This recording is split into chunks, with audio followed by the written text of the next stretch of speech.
Alrighty, students, today is Thursday, the 25th or the 6th?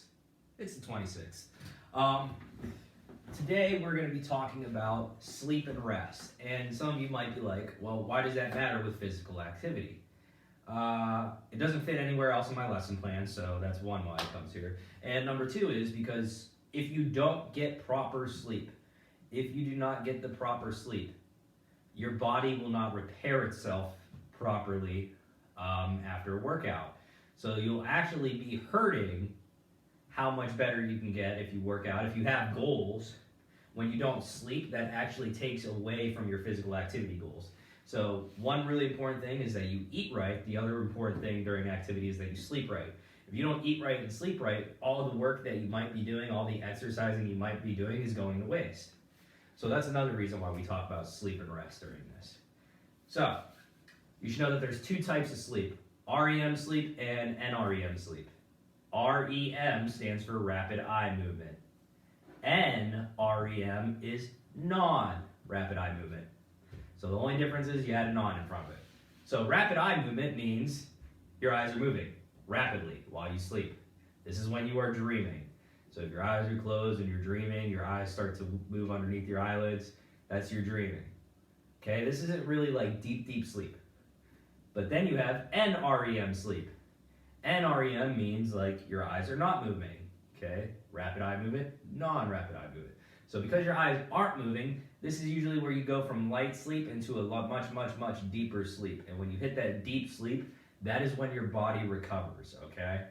And I say recovers not just like physically your body, but mentally you wake up a little bit more refreshed if you get a full cycle of sleep. All right? So, what happens if we don't get enough sleep? Because you should know what happens if you don't get enough sleep and why it's important. You are more likely going to get injured. Because if you don't get a lot of sleep, you tend to be tired. So, let's imagine that you're a factory worker. If you're working with heavy machinery that can chew you up and spit you out, it's really important that you're awake during that time. I once worked in front of a wood chipper. If I was not awake and like I put something in and it dragged me there and I wasn't paying attention, you can lose limbs. So it's really important when people don't sleep, and you see this with truck drivers often, people who are driving on the road who are really tired, like they kind of doze off for a second and it's nothing they can do to help it. And that's when big accidents happen. So this is why it's really important that we get sleep, because your chances of getting injured increase when you don't sleep because you're too fatigued to realize certain things. 2, impaired ability to learn and solve problems. I know what my 7:45 class looks like. When they come in, their heads down, you guys are really tired because you stayed up till 1 playing Fortnite, whatever the case. You don't learn really well when you're really tired. Why? Because you want to sleep. Your body doesn't want to learn, it wants to sleep. I see that every morning, basically, when I came to school. So, now that you actually get to sleep in, you might be a little bit better. But when you don't sleep, you don't learn.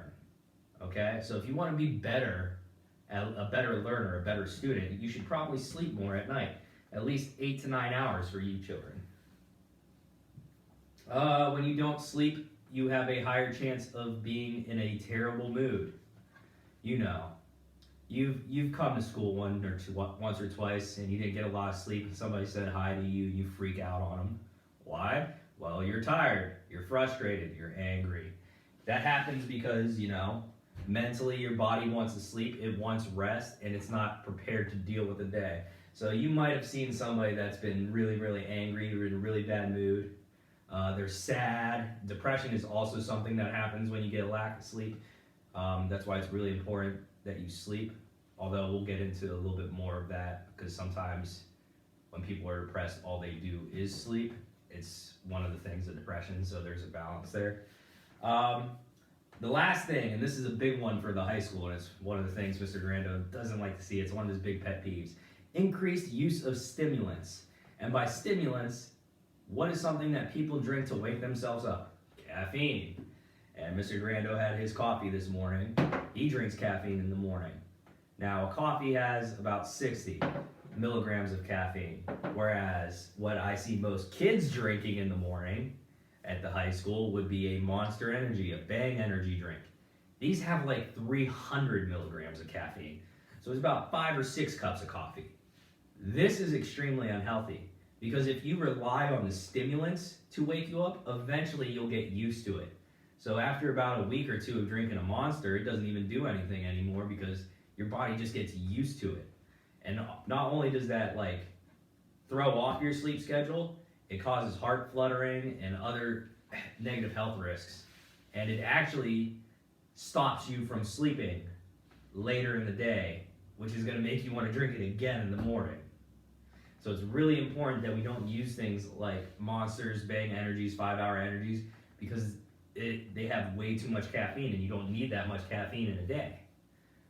So those are things that happen. People drink more stimulants or coffee, or they abuse energy drinks. You have terrible moods, impaired ability to learn, and increase of unintentional injuries. So these are all things that happen. Signs of a lack of sleep. How do I know when somebody doesn't get a lack of sleep? Well, they're irritable. And what irritable means is like you say hi to them and they just freak out. So there's that negative mood popping up. They need an alarm clock to wake up. Some of you are like, I couldn't wake up without an alarm clock. Well, if you go to bed at the same time every single night, and your body will start waking up at the same time every single night. I wake up like 2 or 3 minutes before my alarm every day because I go to bed at the same time every night. Like, some of you have probably realized that when you're in a good schedule, you wake up before your alarm and you're like, oh, why did I do that? Well, your body's ready. It knows it wakes up at this time. Okay? So if you need an alarm clock to wake up, that's usually a sign that your sleep schedule is all messed up. 3, thinks and craves sleep during the day. If you think about sleep and crave sleep during the day, you're not getting enough sleep. 4, relies on caffeine to stay awake. If you need caffeine to stay awake, you got an issue. That's probably because you're not getting enough sleep. 5, dozes off during class. And I'm not talking about my class where I see some of you doze off just because, you know, I'm boring. I'm talking about just dozing off in any of your classes, even the most exciting classes, like PE class. If you're dozing off there, that's like a big issue. Dozes off while watching television, okay? So if you're watching TV and you want to watch TV and you just fall asleep, you're probably not getting enough sleep. Unless it's like 2 o'clock in the morning and your body's like, yeah, I need to go to sleep. And some of you are just like, no, we can go another hour. We're not talking about that. We're talking about middle of the day, you just came home, 4 o'clock, just got back from school and you already want to sleep.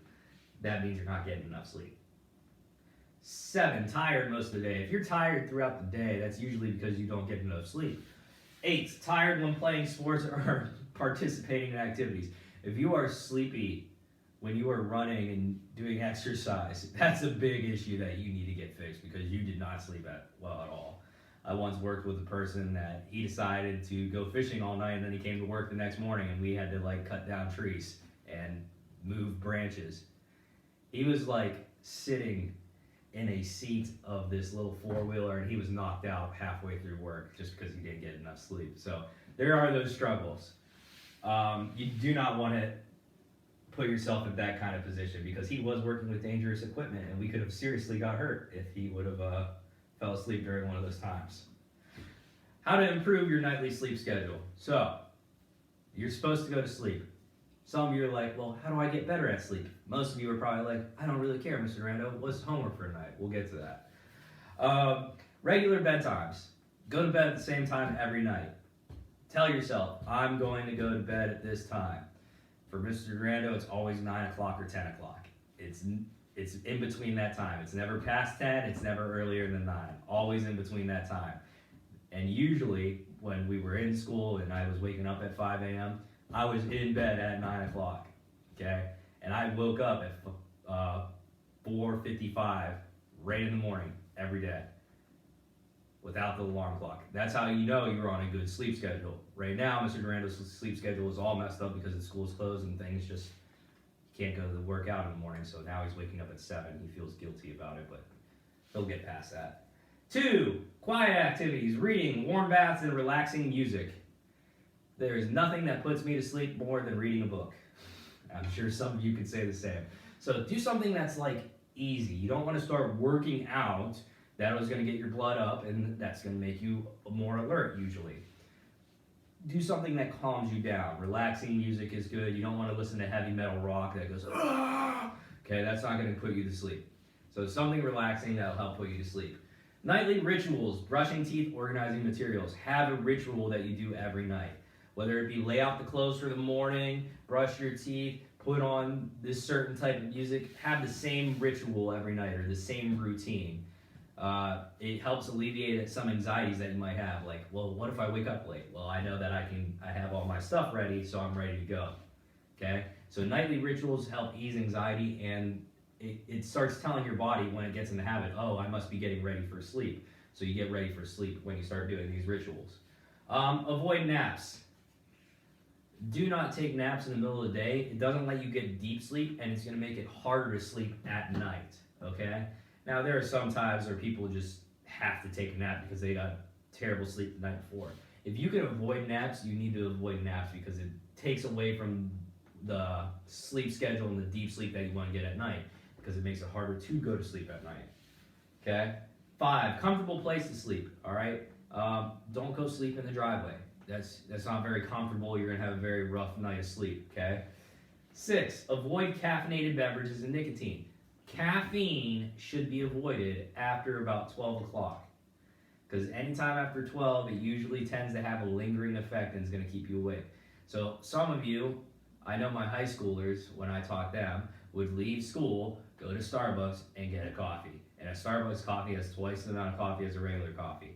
They weren't going to sleep till 11 or 12. Why? Because it was loaded with caffeine, and that caffeine didn't wear off until later in the day. So you shouldn't really drink coffee. I think the recommendation is after 2. But I say after 12 because you don't want to, like, some of us are not very resistant or have a tolerance to caffeine. Other people, when they drink caffeine, they just go right off the rocker. Some people, they can drink caffeine and be fine.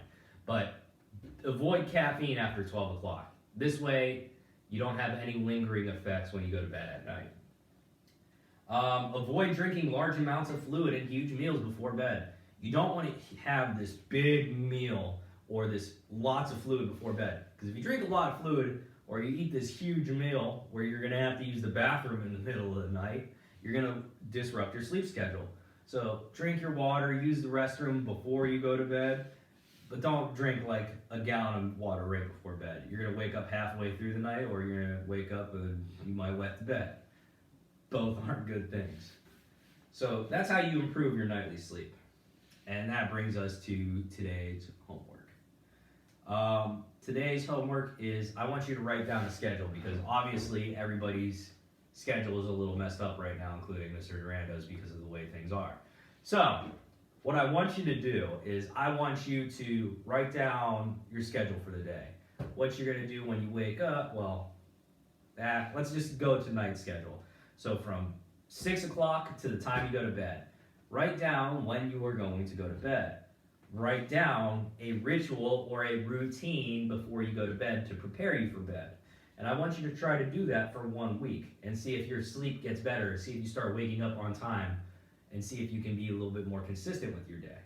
Okay? So, from 5 o'clock to like 9 o'clock, write down what your nightly routine is going to be to get ready for sleep. And then schedule 8 hours of sleep. So not only when you're going to sleep, when are you going to wake up?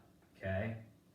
So I'll give you a quick example. If Mr. Durando was going to give a nightly routine, it'd be starting at 5 o'clock, do work, homework from here to here, write lessons from 5 to 6, from 6 to 7, check emails, 7 to 8, get ready for bed by brushing teeth and taking a shower. After shower, go into room, read book for 30 minutes. So from 8 to 8:30, read book. From 8:30 to 9, turn off phones, set alarms, lay out clothes for tomorrow. 9 o'clock, enter bed, fall asleep. That's kind of what I want you to do, if that makes sense. If you have any questions, email me. As always, the notes are in the description of the video, and so is the homework. I will be starting today grading all the work that you've turned in, and I will be calling those of you who haven't turned in your work, or I'll be calling your parents. So, that's that. Have a great day.